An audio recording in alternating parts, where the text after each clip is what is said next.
10 باتیں بہت اہم ہیں، اس لیے اس کا خیال رکھیں۔ نمبر 1، پریشانی حالات سے نہیں خیالات سے پیدا ہوتی ہے۔ نمبر 2، عزت دار وہی ہوتا ہے جو دوسروں کی عزت کرنے والا ہوتا ہے۔ نمبر 3، خوش نصیب وہ ہوتا ہے جو اپنے نصیب پر خوش رہتا ہے۔ نمبر 4، دوسروں کو معاف کرنا دراصل خود کو معاف کرنا ہوتا ہے۔ نمبر 5، سب سے بڑی قوت برداشت ہوتی ہے۔ نمبر 6، مغفرت کمائی نہیں جاتی، مغفرت مانگی جاتی ہے۔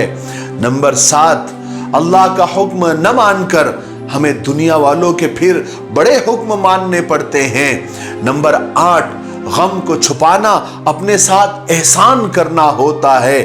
نمبر 4، اللہ کا کرم ہے کہ اس نے ہمیں بھولنے کی صفت دے دی ہے، ورنہ ایک غم ہمیشہ کے لیے غم بن جاتا۔ نمبر 10، لوگوں کو معاف کرنا زندگی کو آسان کرنے کا سب سے بڑا ذریعہ ہے۔ بات سمجھ میں آئی؟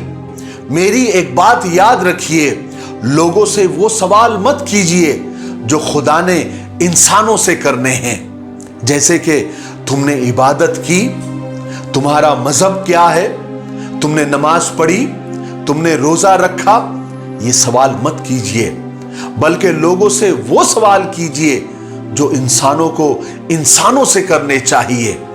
جیسے تم کو کسی چیز کی ضرورت ہے، کیا تم بھوکے ہو، کیا تم کو کھانا چاہیے، کیا تمہیں کسی چیز کی ضرورت ہے، یہ سوال کیجئے، اور یہی سوال خدا کے یہاں بھی تم سے کیے جائیں گے۔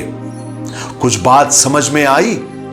کنول کا پھول کہنے کو تو کیچڑ میں کھلتا ہے، مگر خدا نے اسے پاک رکھا ہے، اس لیے وہ کیچڑ میں رہنے کے باوجود بھی پاک ہے۔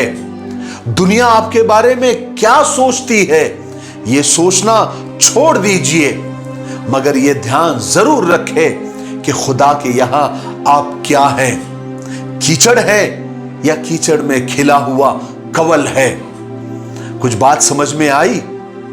کیا آپ کو پتا ہے الفاظ کی یعنی شبدوں کی اپنی ہی ایک دنیا ہوتی ہے۔ ہر لفظ، ہر شبد اپنی ذمہ داری نبھاتا ہے۔ کچھ لفظ، کچھ شبد حکومت کرتے ہیں، کچھ غلامی کرتے ہیں، کچھ لفظ، کچھ شبد حفاظت کرتے ہیں تو کچھ وار کرتے ہیں۔ ہر لفظ، ہر شبد کا اپنا ایک مکمل وجود ہوتا ہے۔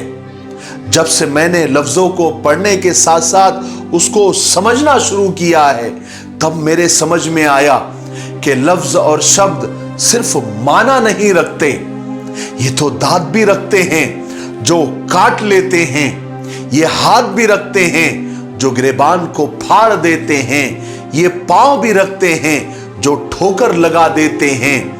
ان لفظوں کے ہاتھوں میں اگر لہجے کا ہتھیار تھما دیا جائے تو یہ سامنے والے کے وجود کو چھلنی کرنے کی طاقت بھی رکھتے ہیں۔